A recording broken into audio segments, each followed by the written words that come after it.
Hello student, to the Foundation of Classical Electrodynamics course.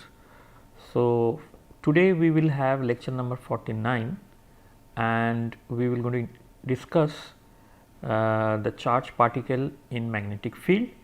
So eventually today we start our module 3, which is magnetostatics. So we have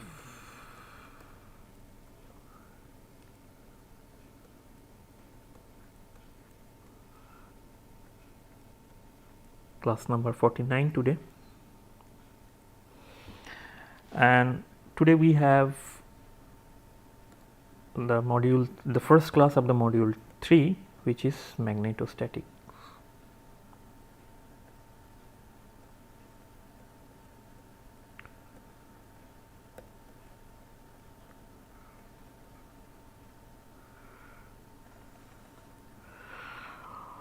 Okay, so mainly today we go to understand this magnetic field, force on a charged particle.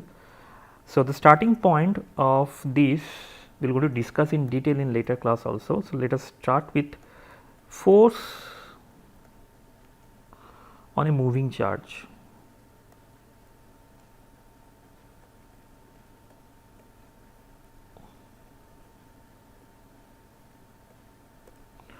Force on a moving charge. So that we know that F is equal to Q V cross B. This force is due to the application of the magnetic field. So force on a moving charge, that means the charge that is moving, a charged particle and that is moving. Say this is a charged particle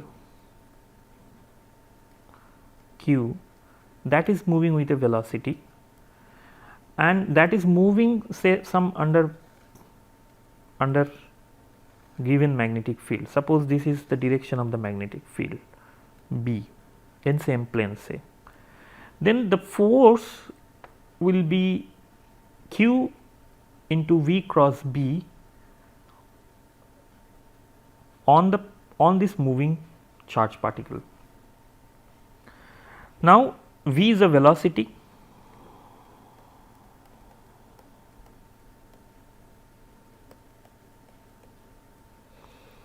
B, as I mentioned, the magnetic field.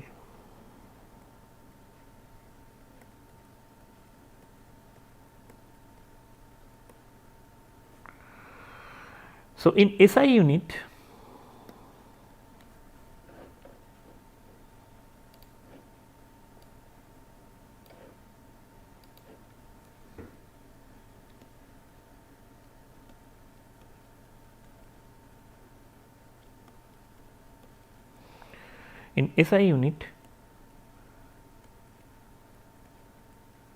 the dimension of B or the unit of B is Tesla.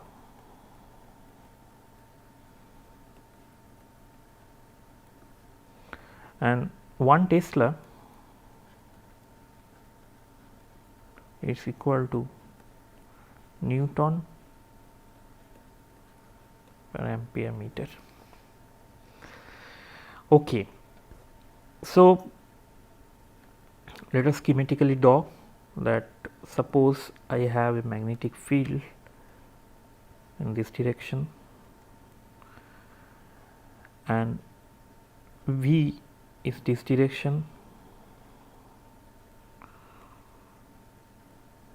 So no, this is the magnetic field.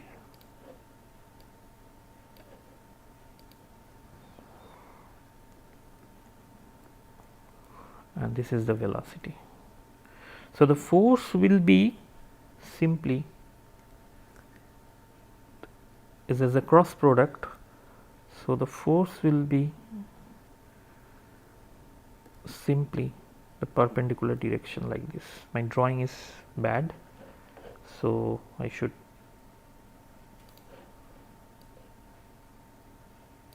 remove this part first and should make a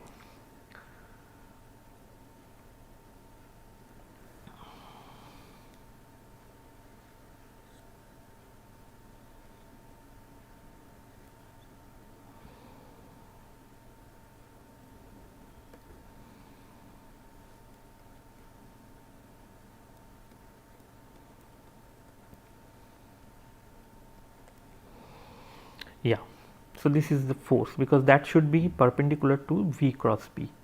So V cross B, so this is the direction the force should apply, and as a result we will have some some motion, and that we are going to calculate today. So work done, let us quickly calculate what should be the work done. Work done dW is equal to F dot dx, say in one dimension. So it is F dot V dt, dx I can write in V dt, but V and F, these are perpendicular, so we will going to get this as 0 because force will be perpendicular to the velocity. So magnetic force, that means this magnetic force does not do any work. The magnetic force does not work on Q.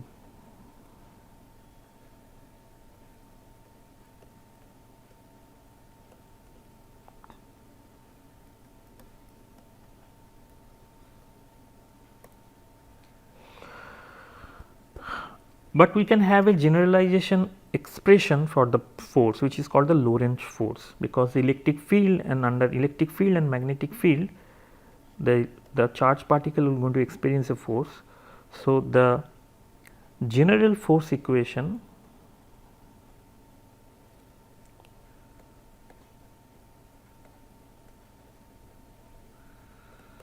is F, which is Q E plus V cross B. So this portion is due to electric field,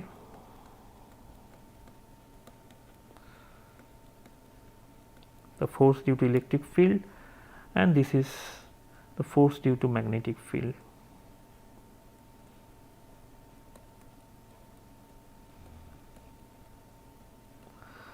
And you can see that the force due to magnetic field will exert on the charged particle Q if it is in motion. So some velocity should be there. If it is a static charge, then there should not be any force due to the magnetic field. Okay. So considering that fact, we can also find few things. These are known, so I am not going to spend much time. So this force is called Lorentz force. So this is, all these things are known to you, I believe.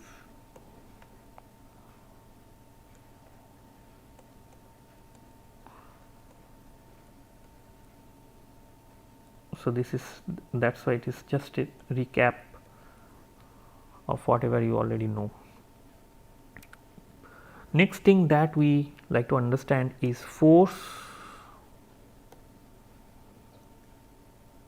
on a current carrying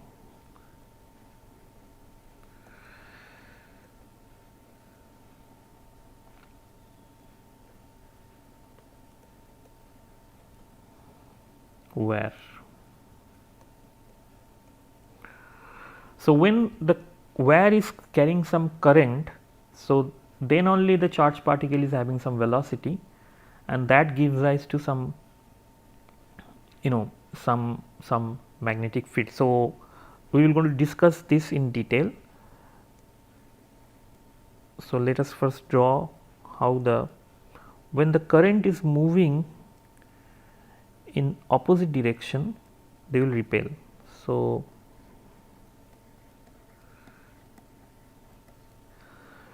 current in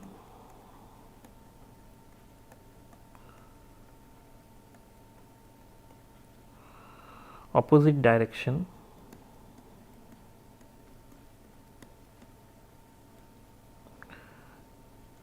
it repels.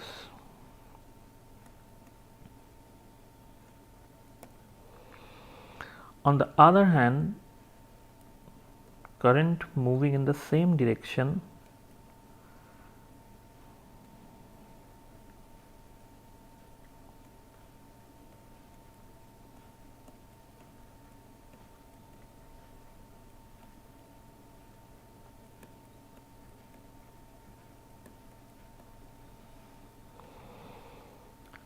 it results some attraction.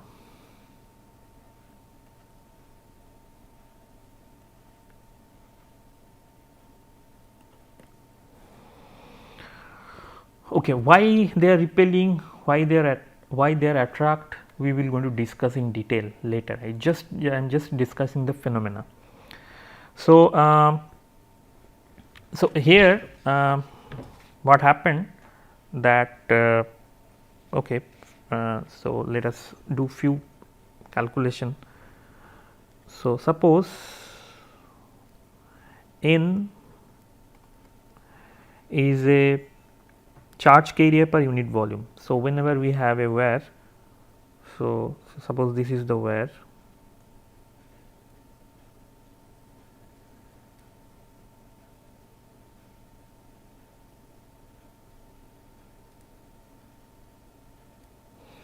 so the charge carriers are moving here like this.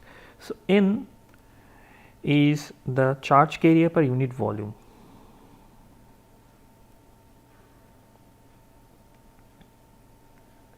Charge carrier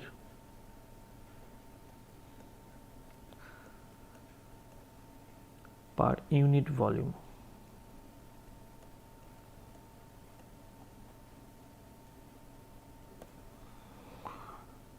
What about A? A is the cross sectional area of the wire. So I draw the wire here. So the cross section area.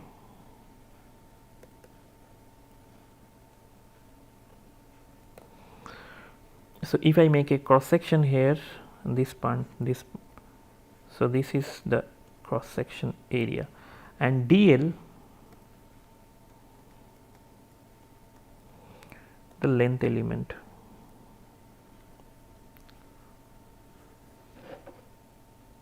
Let us make a symmetry here. So this is length element.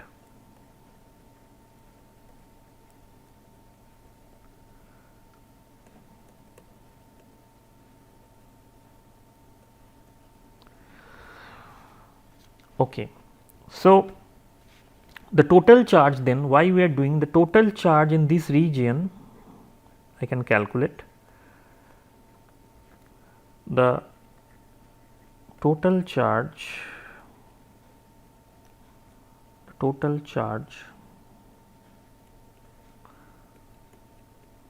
in DL element, then it's simply the volume what we are, so this is DL from here to here, this is DL. So that should be the volume A DL, and then the number of charge carrier, and each charge carrier having charge Q. So that is the amount of the total charge, that is we are having in the element DL. So the net force, if I need to calculate,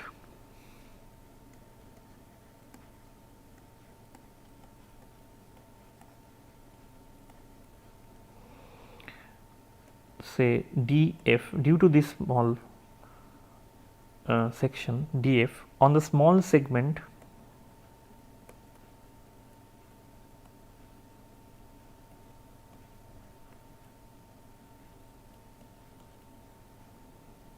DL of the wire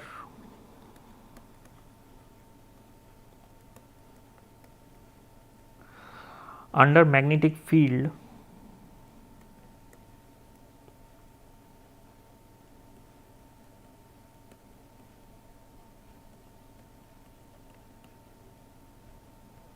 B is how much? dF is equal to the amount of the charge n a dl q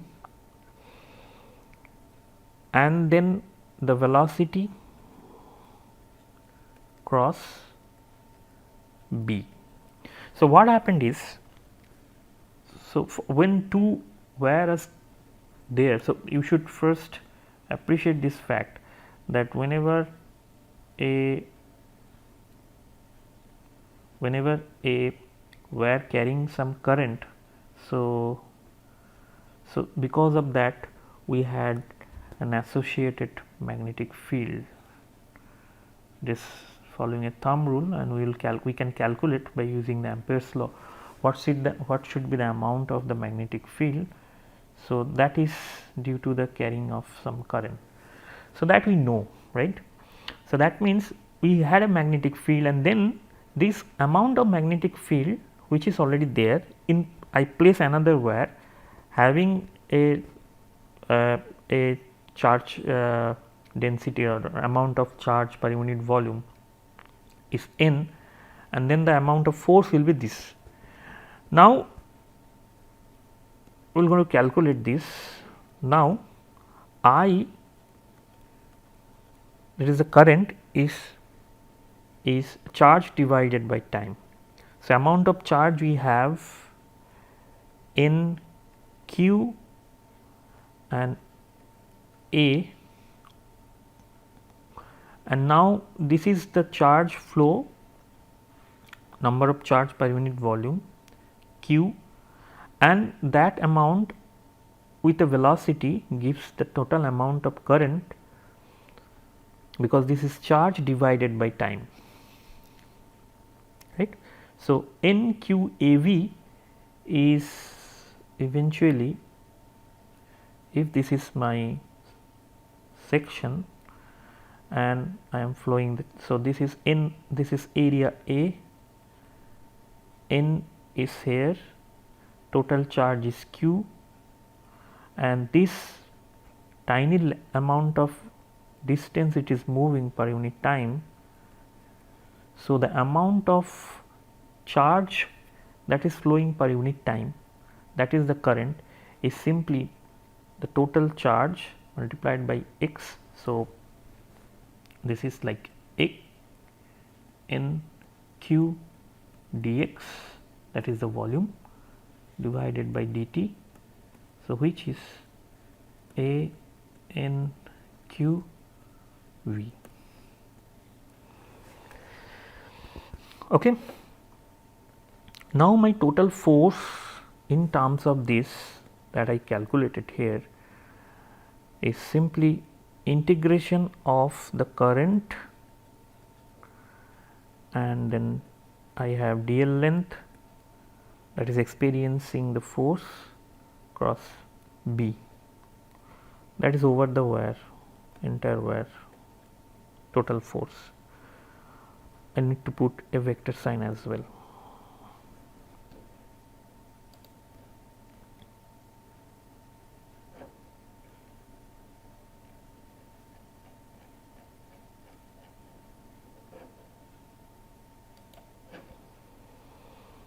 Okay.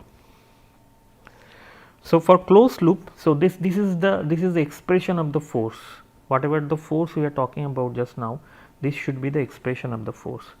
Now what happened if I have a closed loop? For a closed loop,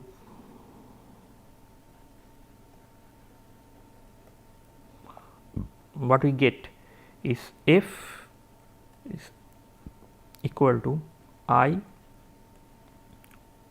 since it is a closed loop, so I need to have a line integral with closed line integral and cross B. Since I am having a closed line integral, then it should be simply 0 for constant magnetic field, because as this quantity has to be 0. So for closed loop, the amount of force has to be 0.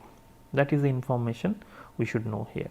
So, we will discuss this again in when we are doing the Ampere's law and all this. So, next thing is we want to understand the motion of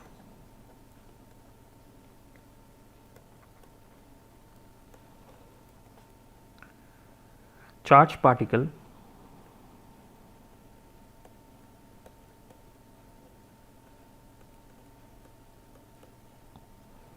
in uniform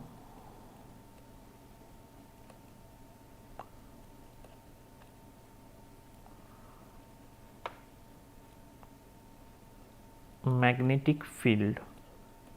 We have already mentioned that just before, but these things was qualitative, that how what should be the direction, etc. This I am talking about this one. So, this is just a qualitative discussion we had. Now, we will going to calculate quantitatively that what should be the form of the motion, I mean what should be the equation of motion, etc.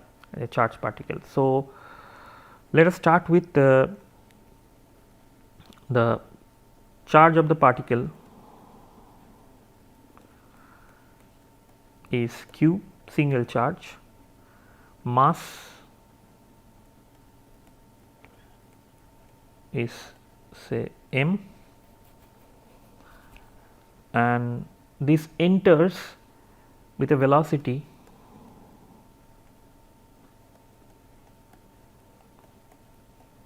say v into the region of uniform magnetic field. Suppose it is an uniform magnetic field and these particles just entered there.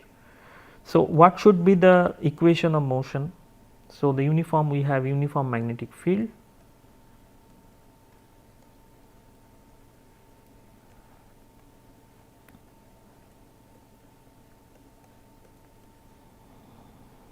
uniform say magnetic field B. So, we will say, let us assume that B is along z direction. So, I specify the direction of B as well. So, this is the uniform magnetic field along z direction.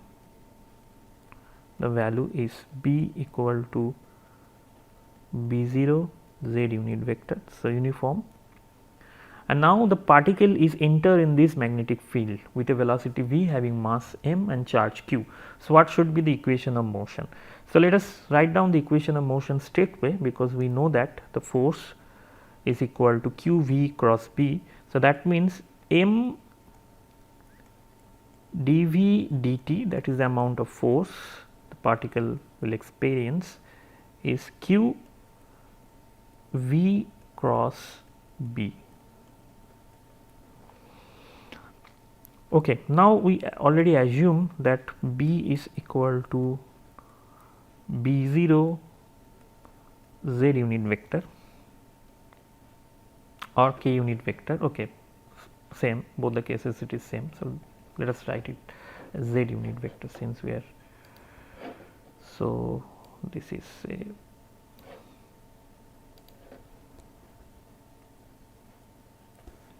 like this.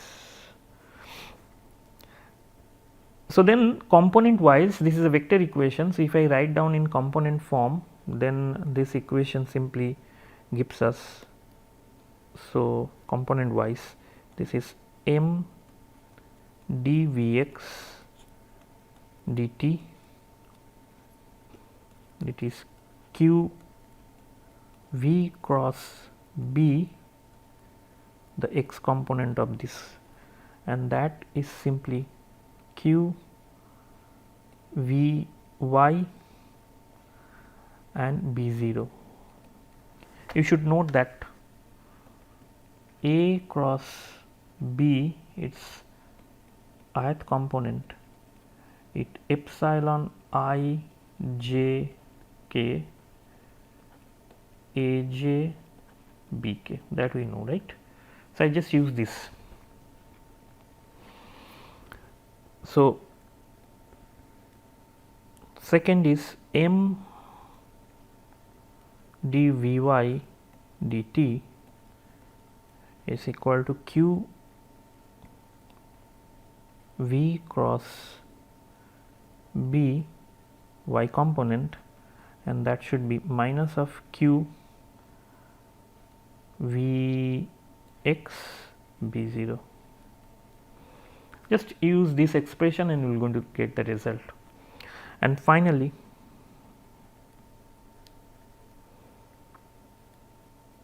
m dvz dt, the z component, will be simply q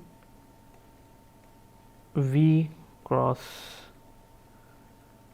b z, and that value, this is z component and cross, so it should be 0 because b does not have any other component.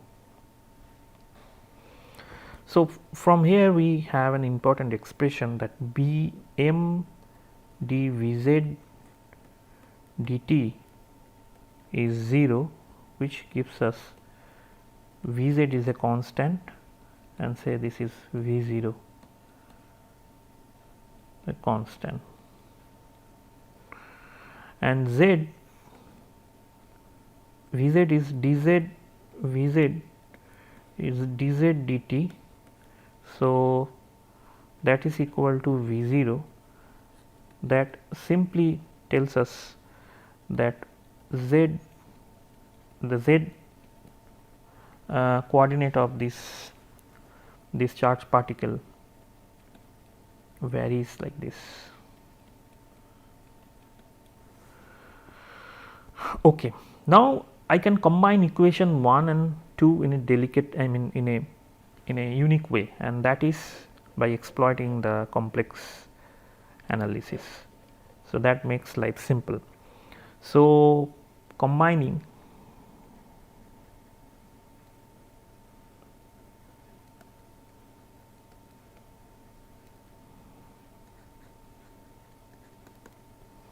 equation 1 and 2, d dt is Vx plus I Vy, let us put one I. So that from the right hand side I just divided m q here, and I just write it like minus of I and omega 0 and Vx plus I Vy, where omega 0 is q b 0 divided by m. So d dt of Vx, okay, where is this equation? D dt of Vx, I just divide this here, m divided q b 0 divided by m, both the cases, here is a minus sign, and in order to absorb this minus sign I multiply it with the I. So that should be my expression. So this equation, I write this equation so that I can have a ready made solution, and this solution is Vx plus I Vy. This quantity is simply some constant c e to the power of I omega 0 t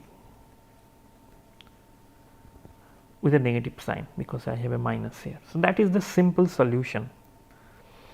Now if I integrate this, because Vx is dx dt and Vy is dy dt. So again we have a differential equation here, but the solution is now known.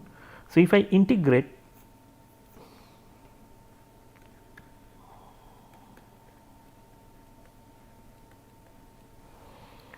then what I get is x plus Iy is equal to C1 e to the power of minus I omega 0 t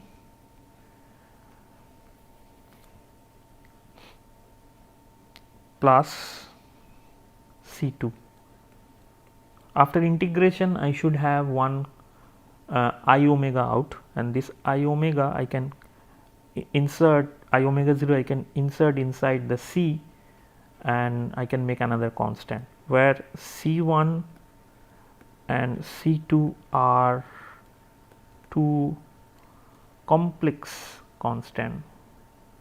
This is constant, but the value can be complex.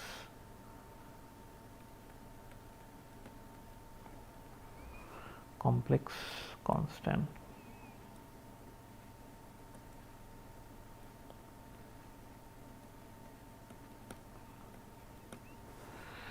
Complex constants. Okay. So, I can, since it is a complex constant, so I can arrange these constants suitably, and C1 let is say equal to a e to the power say I alpha, where I write this C1 constant, another two constant a alpha, and C2 I write x 0 plus I y 0. What is the benefit of writing such thing? The benefit is x plus I y is a e to the power of minus I omega 0 t plus alpha plus x 0 plus I y 0. So, equating real, so left hand side we have a complex term, right hand side we have a complex term. So, I can equate the real and imaginary part, because we know that when the two complex terms are equal, so what happened that I can equate the left hand side and right hand side component. I mean, so real part will be equal to real part and imaginary part will be equal to imaginary part. In doing so, I have x equal to a cos of omega 0 t plus alpha and x 0, and y is equal to minus of a sin omega 0 t plus alpha plus y 0. I can write it in a form like x minus x 0 square plus y minus y 0 square is a square. So, I have an equation of the trajectory of the particle, and that trajectory is becomes a circle. That is the important thing. So, the trajectory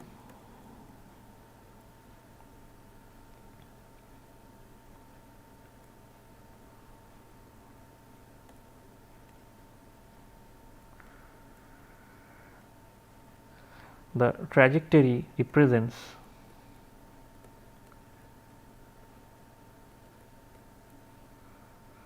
a circle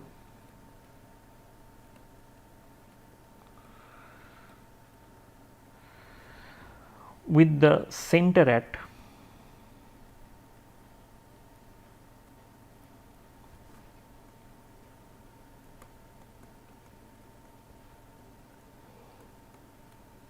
x 0 and y 0 and with a radius of a. So, now we already have V 0. So, if we have V 0 to be 0, that means the jet component of the velocity is 0, then that means the motion of the charged particle is restricted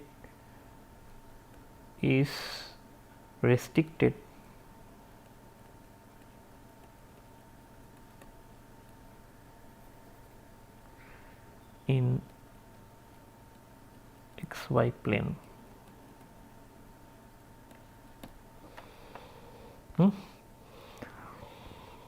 And the particle described a circular path, and it simply x dot square plus y dot square is equal to, because x y I had here. So, if I make a derivative and then make a square of, then it should be a square omega 0 square, and that I write in it this way, v perpendicular square. Why I write this? Because this perpendicular sign represents that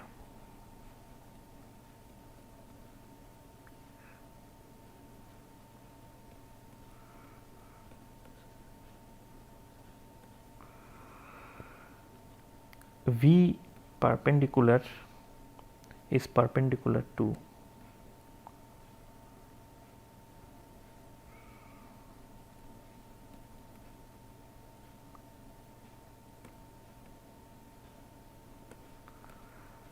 the applied electric field B. So, the velocity is in a plane, and the corresponding magnetic field under which these things is moving is perpendicular. So, if this is a circular motion we are having,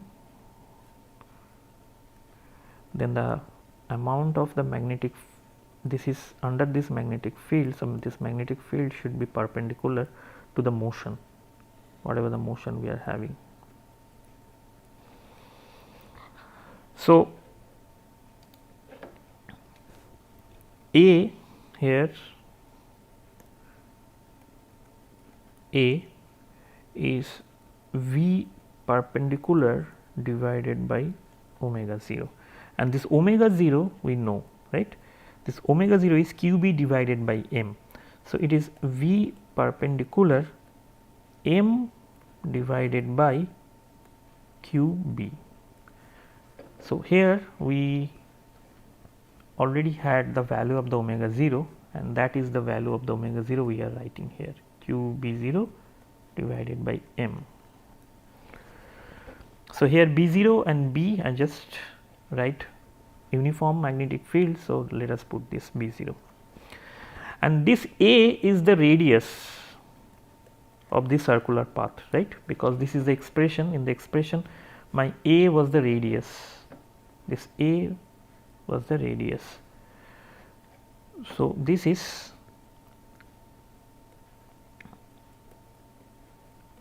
radius of this, and we call this is called radius of gyration.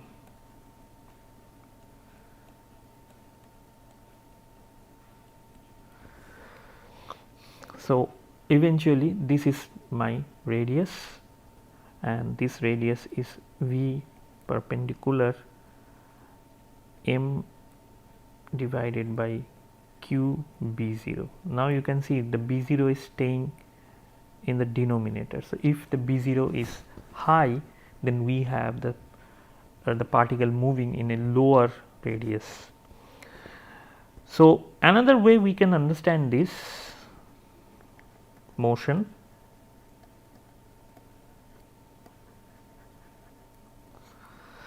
and that is m v perpendicular square divided by r is simply q v perpendicular b, right. Q v b is the amount of the force, and that should be counterbalance this m v square by r, and from that I can calculate my r to be m v perpendicular divided by q b. Here I should write b 0 because this is uniform. So, let us write b 0. Now, the time period, because it is revolving, the time period t I can also calculate. This is 2 pi r divided by v perpendicular, and that is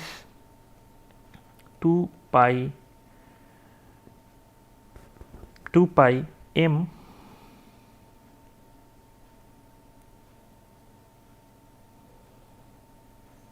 divided by q b0, because here r is my radius and I simply have this, and importantly you can see that this is independent of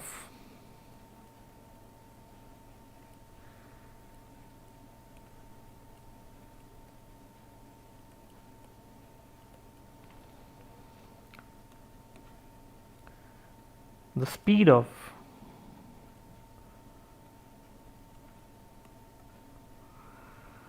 the charged particle.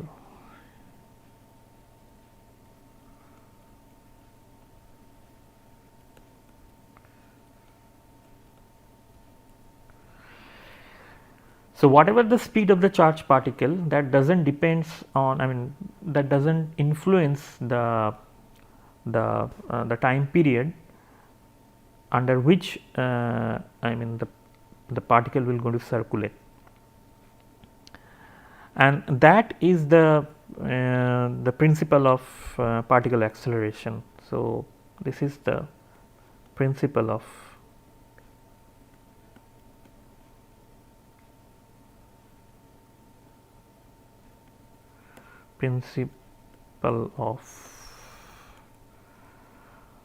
particle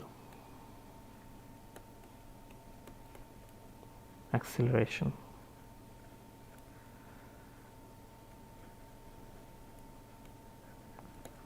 So, I can increase the time period by just increase, I mean I can decrease the time period by just increase the value of B0. So, that is the point. So, this is the principle of particle acceleration,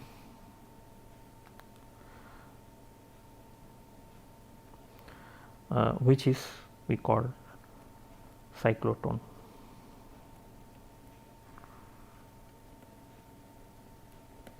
Which is related to the cyclotron.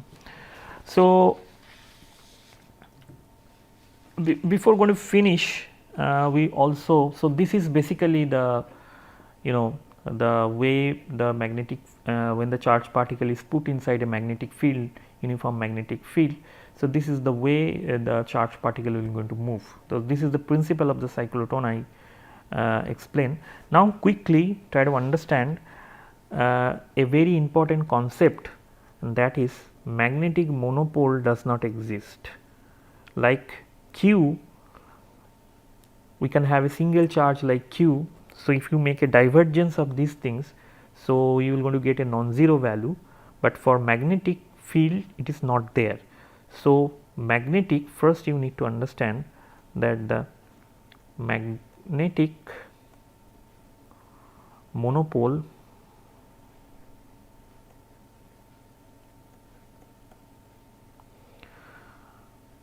magnetic monopoles do not exist.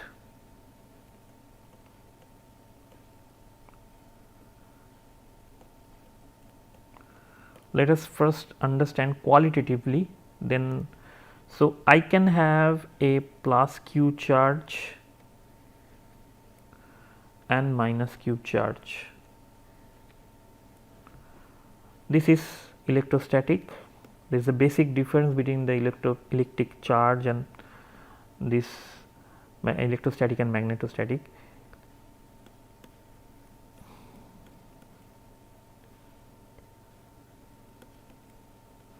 In electrostatics, we have independent charge. I can have plus charge or minus charge without any problem.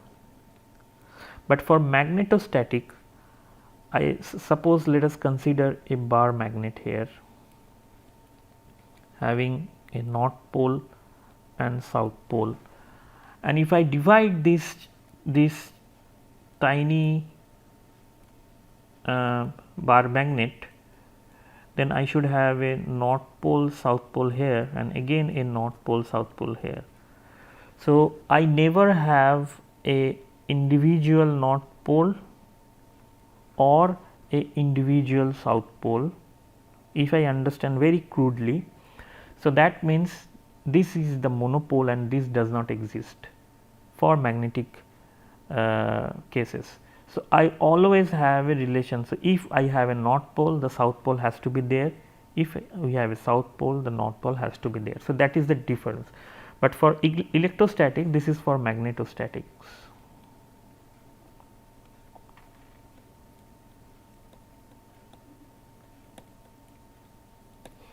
But for electrostatics, I can have a a plus charge or minus charge. So, if I, for example, if I put a plus charge, so what happened here, I have the field line that is moving away.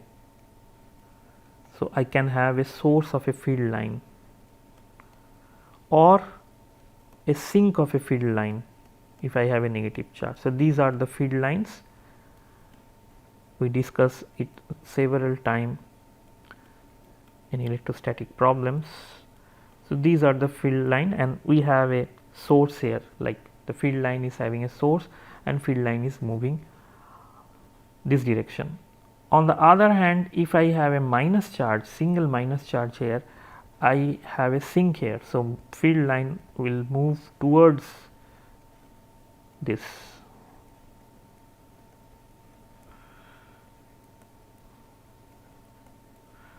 So, the mathematical representation of such phenomena is the calculation of the divergence.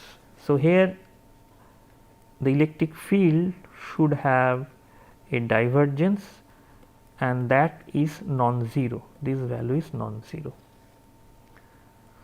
On the other hand, for magnetic field, this is different completely.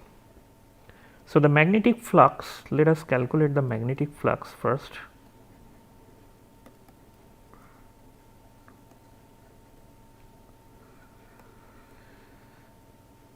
We write it phi b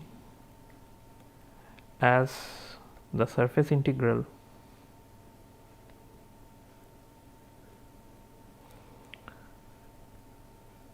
b dot ds. This is the magnetic flux. Now, for magnetic field, if I try to understand here qualitatively, this is my given magnetic field having a north and south pole both. Now, if I want to draw this magnetic field line here, okay, my pen is not working somehow.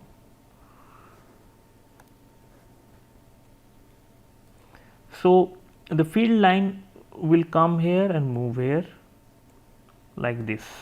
So, there is no such source or sink individually there. So, that is the basic problem, basic difference we are having with magnetic flux and electric flux. So, let me write it here like this. Now, the magnetic field line do not begin or end inside a volume V because of this fact. So, the magnetic field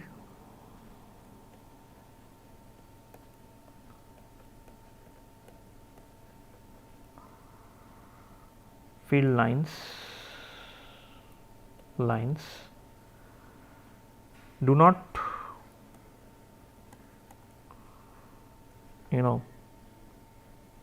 begin or end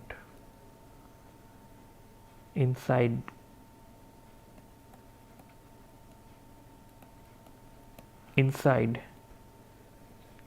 a volume V.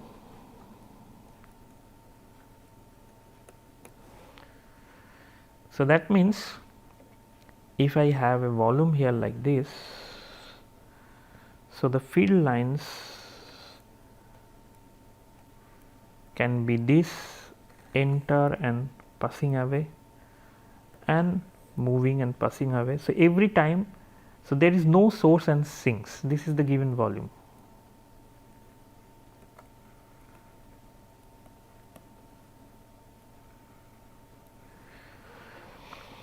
and that is the magnetic field line.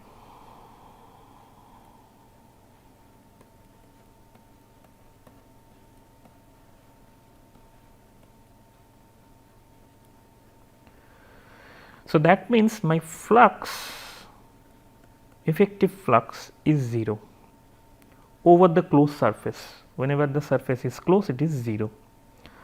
Now that means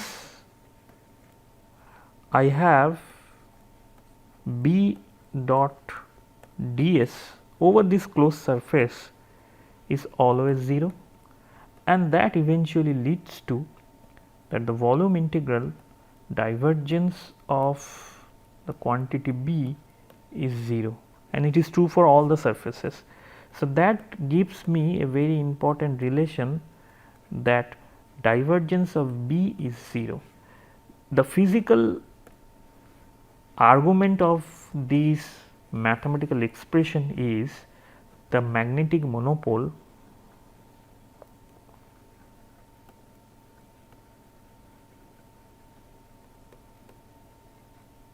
does not exist.